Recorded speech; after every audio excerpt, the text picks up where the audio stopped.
Hola, ¿qué tal, queridos amigos? Muchas gracias por estar acompañándonos. Vamos a compartir con ustedes este tema que nos hace llegar nuestro amigo Javier López González sobre la piedra solar y en la que precisamente están las razas que nos han precedido, estas inscripciones pétreas que nos ilustran a través de los siglos y también el nacimiento del quinto sol. Y esto es una muestra de lo extraordinaria y rica que es nuestra antropología y lo profundos y sabios que son nuestros antepasados. Bien, pues sin más preámbulo, vamos contigo, Javier, para compartir este tema. Comenzamos. Hola, ¿qué tal? Saludamos a todo el amable auditorio de su programa La Ciencia de la Conciencia. El día de hoy vamos a continuar hablando sobre nuestras culturas prehispánicas, nuestros antepasados, que bien sabemos eran unas civilizaciones llenas de conocimientos, llenas de sabiduría. Vamos a explicar en esta ocasión, empezaremos desarrollando el tema de la leyenda de los soles. La leyenda de los soles, según la tradición de nuestros antepasados, nos detalla pormenorizadamente cómo surgió la vida. Cada cultura, cada civilización se formó una propia cosmogonía, o sea, una propia explicación del origen del universo. Y bueno, pues nuestros antepasados no fueron la excepción. También formularon sus teorías sobre el surgimiento del universo, de los astros. En este caso, bueno, vamos a explicar cómo ellos pues mencionaban el surgimiento del sol y de la luna.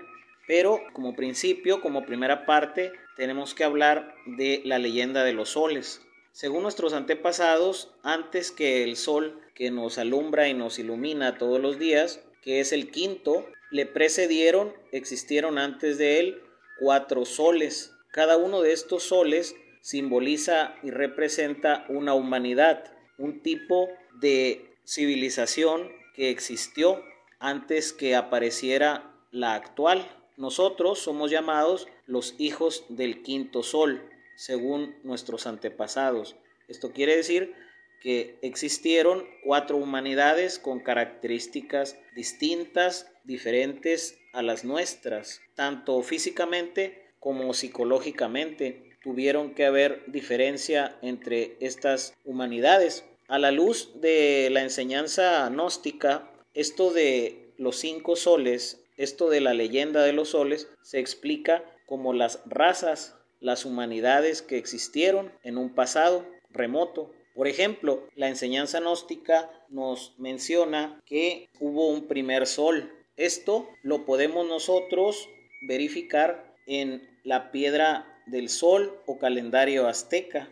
Todos hemos conocido esta imagen, esta figura, la podemos encontrar en las monedas de 10 pesos. Ahí se encuentra un gran simbolismo, una gran sabiduría. Ahí podemos ver plasmada en esa moneda de 10 pesos la leyenda de los soles, de la cual estamos hablando el día de hoy. Del lado superior derecho vamos a encontrar la figura en un rectángulo de un ocelote, o sea, de un jaguar. Ese ocelote, pues su nombre es Ocelotl Tonatiuh, que significa sol de jaguar. Fue y representa la primera raza que tuvo nuestro planeta Tierra, la primera y más remota de las 4 épocas cosmogónicas que nos precedieron, en la cual los seres humanos, los macehuales, que así les decían, así les nombraban a la humanidad, eran gigantes que habían sido creados por los dioses. No cultivaron la tierra y vivieron en cuevas comiendo raíces y frutas, siendo finalmente atacados y devorados por los jaguares. La época básica de los aztecas se remonta a miles de años, pues ellos descubrieron huesos de animales antediluvianos enterrados en profundas grietas bajo las densas formaciones de la tierra. Esta es la explicación de Ocelotl Tonatiuh, el primer sol, la primer humanidad. a la luz de la gnosis, esta primera raza raíz se llamó la raza polar o protoplasmática y habitó también conocida en una ciudad que le llamaban la lejana Thule, de donde vino precisamente Quetzalcóatl, la serpiente emplumada, tan mencionada en nuestra cultura.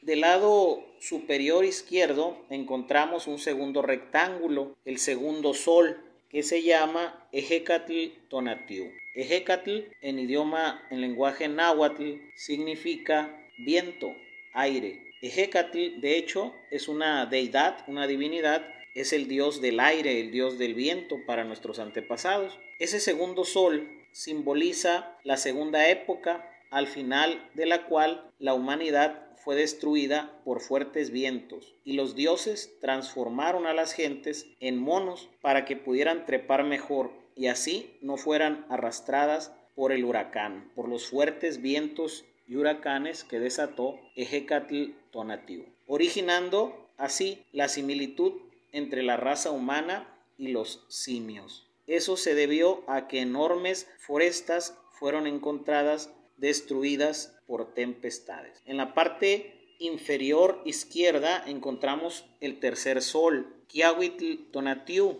La palabra Quiahuitl en náhuatl significa sol de lluvia de fuego y simboliza y representa a la tercera raza raíz, la tercera época cosmogónica, en la que todo fue extinguido por la lluvia de lava y fuego. Había, según la tradición gnóstica, pues un continente que se llamó Mu y la tercera raza raíz fueron los lemures y ellos, había una fuerte actividad volcánica. Los hombres, nos dice la leyenda de los soles, fueron entonces transformados en pájaros para salvarlos de esa manera del sacrificio. Justificaban esta creencia debido a los muchos signos de actividad volcánica en su territorio y debido también al descubrimiento de chozas y esqueletos bañados y recubiertos de formaciones de lava y cenizas.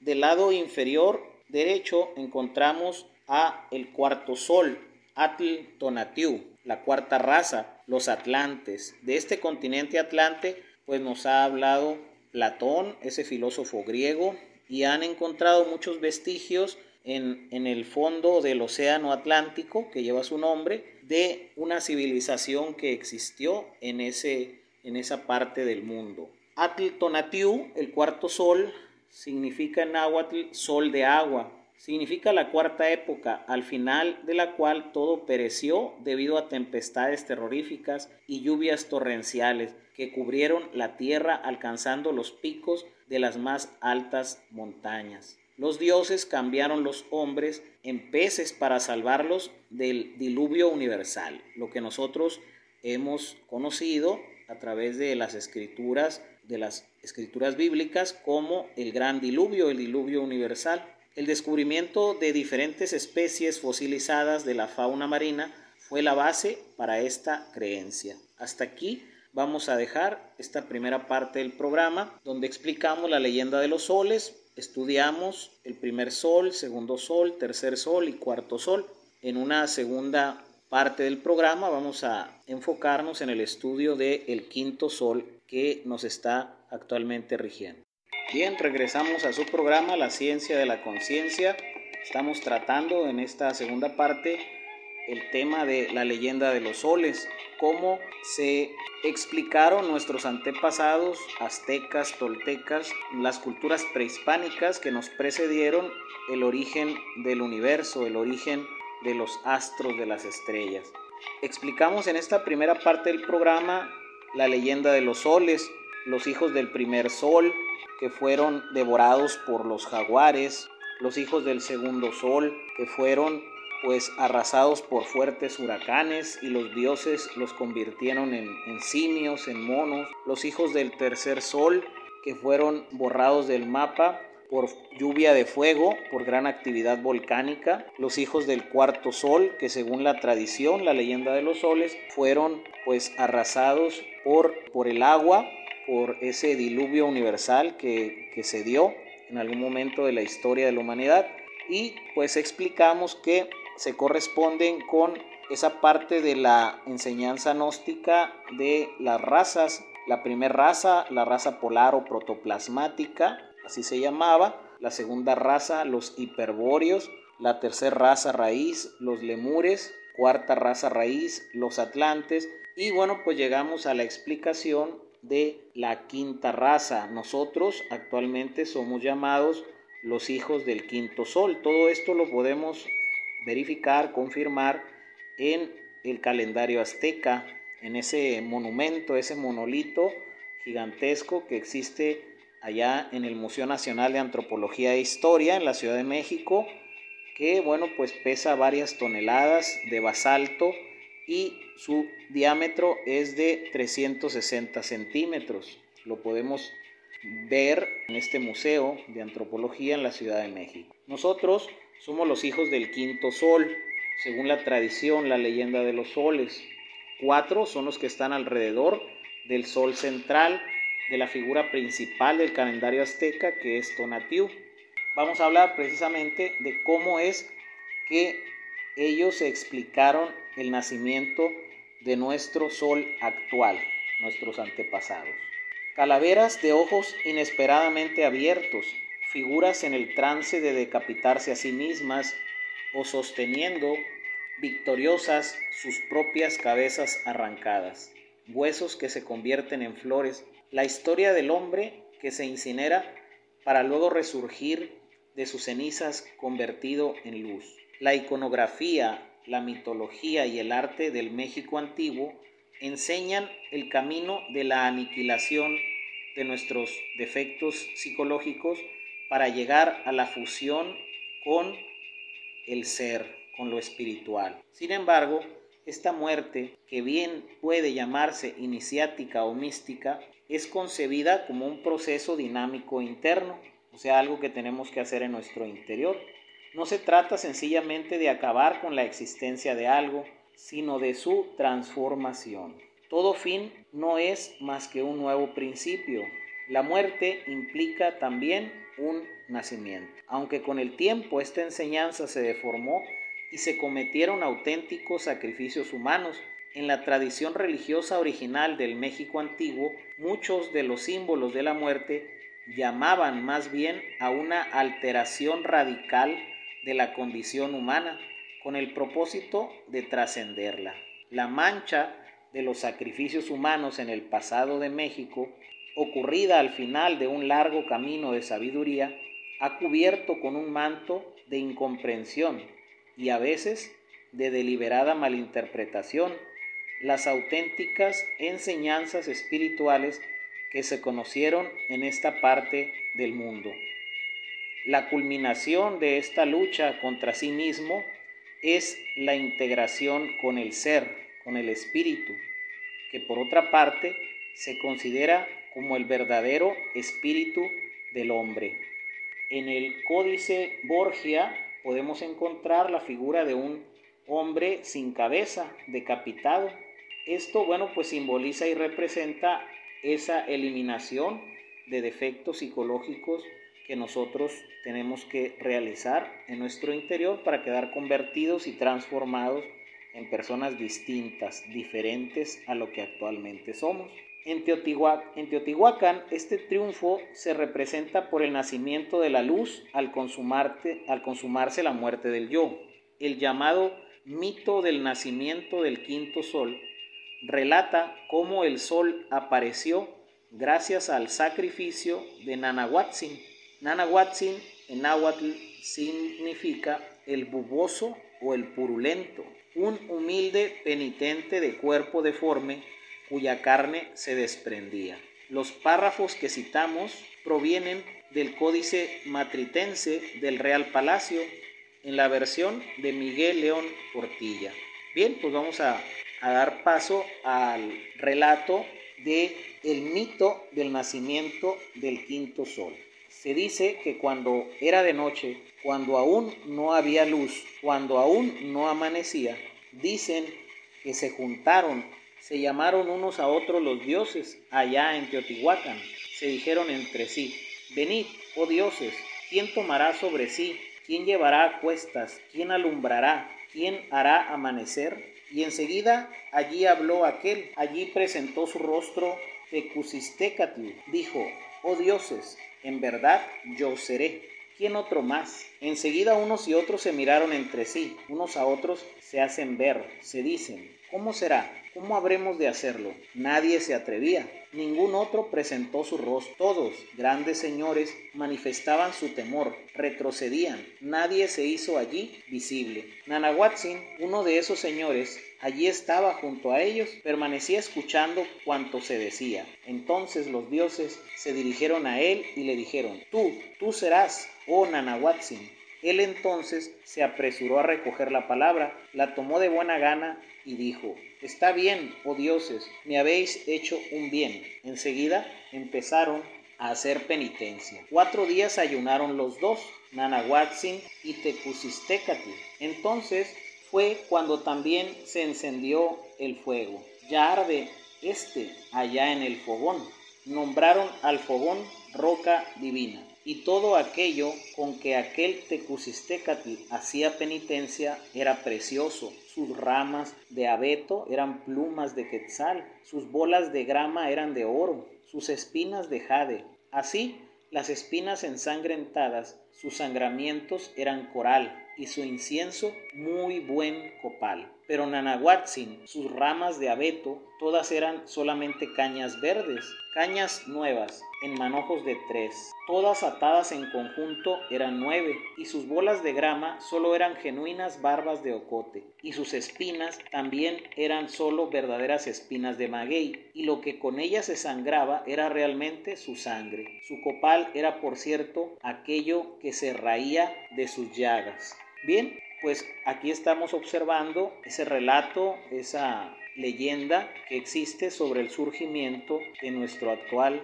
quinto sol. Vamos a dar paso a una corte musical para continuar con nuestro programa. Bien, estamos de regreso aquí en su programa La Ciencia de la Conciencia. Estamos tratando el tema de la leyenda de los soles. Ya explicamos pues cómo empieza este relato, donde los dioses se reúnen y piden voluntarios para la creación del nuevo sol. Y bueno, pues un personaje llamado Tecusistécatl se voluntariamente pues se pronuncia, levanta la mano y dice que él se sacrificaría para el surgimiento del sol. Ya posteriormente otro personaje llamado Nanahuatzin pues lo eligen y también decide participar. Ahí nos quedamos en la parte anterior del programa. Continuamos este relato que dice: a cada uno de estos se le hizo su monte, donde quedaron haciendo penitencia 4 noches. Se dice ahora que estos montes son las pirámides, la pirámide del sol y la pirámide de la luna, que se encuentran en esta ciudad sagrada de Teotihuacán. Cuando se acercó la medianoche, todos los dioses vinieron a quedar alrededor del fogón, al que se nombra roca divina, donde por 4 días había ardido el fuego. Por ambas partes se pusieron en fila los dioses. En el medio dejaron de pie a los dos llamados Tecusistécatl y Nanahuatzin. Los pusieron con el rostro vuelto, los dejaron con el rostro hacia donde estaba el fogón. Enseguida hablaron los dioses, dijeron a Tecusistécatl: ten valor, oh Tecusistécatl, lánzate, arrójate en el fuego. Sin tardanza fue a arrojarse al fuego, pero cuando le alcanzó el ardor del fuego, no pudo resistirlo, no le fue soportable, no le fue tolerable. Excesivamente había estado ardiendo el fogón, se había hecho un fuego que abrasaba, bien había ardido y ardido el fuego. Por ello, solo vino a tener miedo, vino a quedarse parado, vino a volver hacia atrás, vino a retroceder. Una vez más fue a intentarlo. Todas sus fuerzas tomó para arrojarse, para entregarse al fuego, pero no pudo atreverse. Cuando ya regresó, solo vino a huir, no tuvo valor. 4 veces de atrevimiento, así lo hizo. Fue a intentarlo, solo que no pudo arrojarse en el fuego. El compromiso era solo de intentarlo allí 4 veces. Y cuando hubo intentado 4 veces, entonces ya así exclamaron, dijeron los dioses a Nanahuatzin: ahora ya tú, Nanahuatzin, que sea ya. Y Nanahuatzin de una vez vino a tener valor, vino a concluir la cosa, hizo fuerte su corazón, cerró sus ojos para no tener miedo, no se detuvo una y otra vez, no vaciló, no se regresó. Pronto se arrojó a sí mismo, se lanzó al fuego, se fue a él de una vez. Enseguida allí ardió su cuerpo, hizo ruido, chisporroteó al quemarse. Y cuando Tecusistecat vio que ya ardía, al momento se arrojó también en el fuego. Bien pronto él también ardió. Y así sucedió. Cuando los dos se arrojaron al fuego, se hubieron quemado. Los dioses se sentaron para aguardar por dónde habría de salir Nanahuatzin, el primero que cayó en el fogón para que brillara la luz del sol, para que hiciera el amanecer. Y cuando el sol vino a salir, cuando vino a presentarse, apareció como si estuviera pintado de rojo. No podía ser contemplado su rostro. Hería los ojos de la gente. Brillaba mucho. Lanzaba ardientes rayos de luz. Sus rayos llegaban a todas partes. La irradiación de su calor por todas partes se metía. Y después vino a salir Tecusitécatl, que lo iba siguiendo. También de allá vino el rumbo del color rojo, el oriente, junto al sol vino a presentarse. Del mismo modo como cayeron en el fuego, así vinieron a salir, uno siguiendo al otro, y como se refiere, como se narra, como son las consejas, era igual la apariencia de ambos al iluminar las cosas. Cuando los dioses los vieron, que era igual su apariencia, de nuevo una vez más se convocaron y dijeron: ¿cómo habrán de ser, oh dioses? ¿Acaso los dos juntos seguirán su camino? ¿Acaso los dos juntos así habrán de iluminar a las cosas?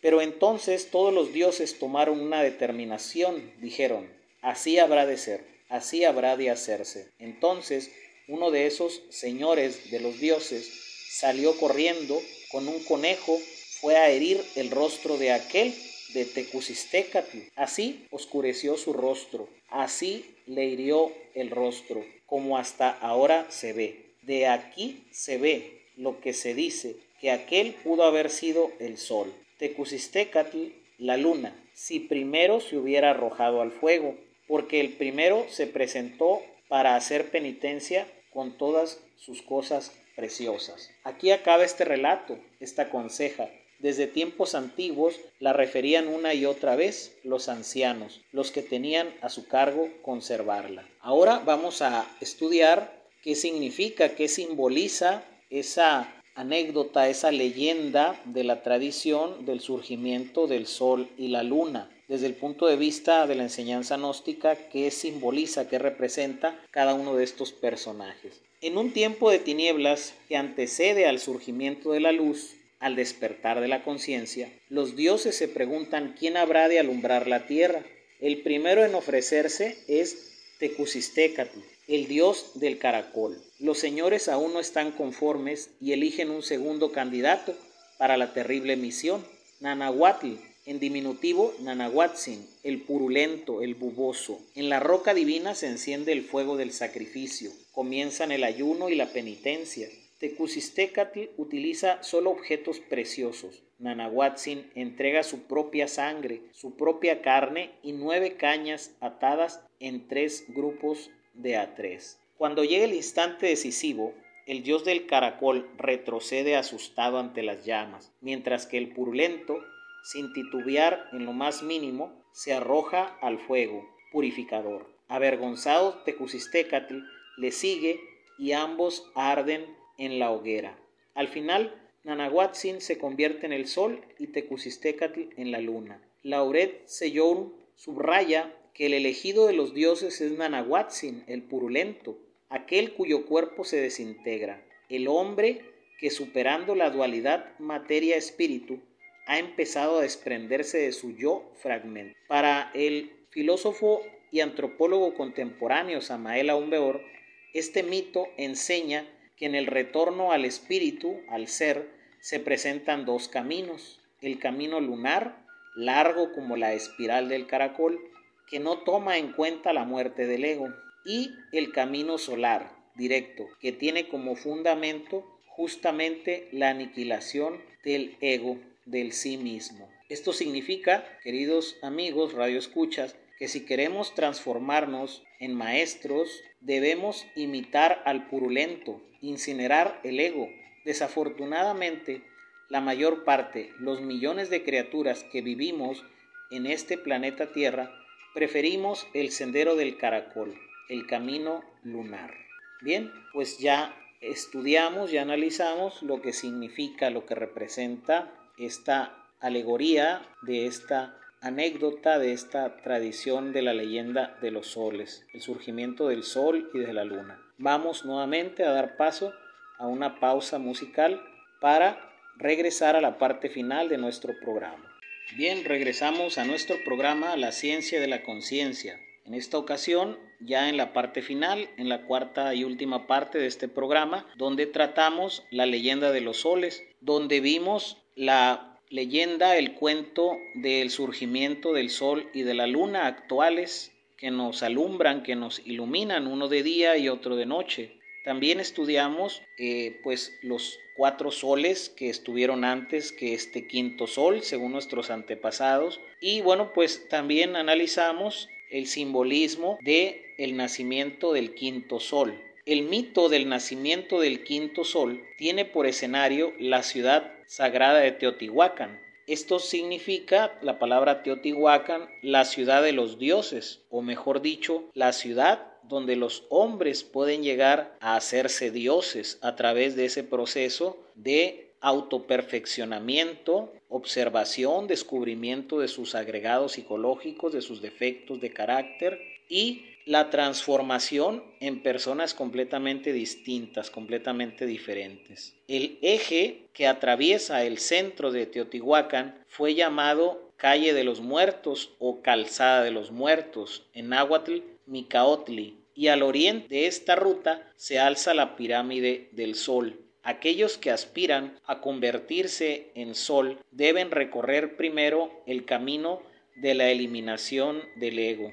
Teotihuacán se traduce como ciudad de los dioses, como ya hemos mencionado, o la ciudad donde los hombres pueden llegar a hacerse dioses a través de ese trabajo interno de eliminación de sus defectos. De acuerdo con las informaciones que recogió el padre Sahagún, este nombre se debía a la creencia de que los señores que allí eran enterrados se convertían en dioses. Y decían que no se morían, sino que despertaban de un sueño que habían vivido. Y cuando alguno se moría, de él solían decir que ya era Teotl, que quiere decir que ya era muerto para ser espíritu o divinidad. Así, la muerte mística, la muerte psicológica en Teotihuacán lleva al despertar de la conciencia del sueño, que es la vida, y transforma al hombre en Teotl, espíritu, ser. Las majestuosas pirámides de Teotihuacán, ubicadas a pocos kilómetros de la actual Ciudad de México, provocaron un sentimiento de profundo respeto en los pueblos que habitaron más tarde la región. De hecho, su fuerza telúrica y cósmica a la vez perdura hasta nuestros días. Se sabe relativamente poco de los constructores de la ciudad de los dioses, aunque la posición oficial de la arqueología apunta hoy en otro sentido. Eminentes estudiosos como Lauret Sellón afirman que Teotihuacán fue en realidad la ciudad de los toltecas, el pueblo de sabios y artistas al cual todas las generaciones posteriores veneraron como los grandes maestros y forjadores de la civilización. El Códice Matritense recuerda que los toltecas vivían en armonía con la naturaleza.